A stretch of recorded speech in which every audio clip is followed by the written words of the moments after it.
حدد وليد الركراكي مدرب المنتخب المغرب قائمة موسعة ضمت أكثر من 43 لاعبا من أجل الالتحاق بمعسكر أسود الأطلس المقرر يوم 19 من الشهر الجاري.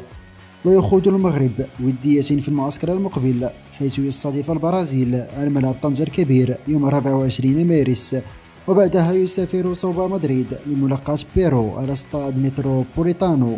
وذكر مصدر مسؤول بالمنتخب أن الركراكي سيستدعي 7 لاعبين من الدوري المغربي ضمن القائمة الموسعة والتي ستتقلص إلى 30 لاعبا في منتصف الشهر الجاري. وأضاف أيضا: يرجح أن تضم القائمة الأساسية العناصر التي شاركت في مونديال قطر، حيث فضل الركراكي أن تحظى بتكريم خاص من جماهير المغرب في طنجة أمام البرازيل تقديرا لإنجازها التاريخي في كأس العالم.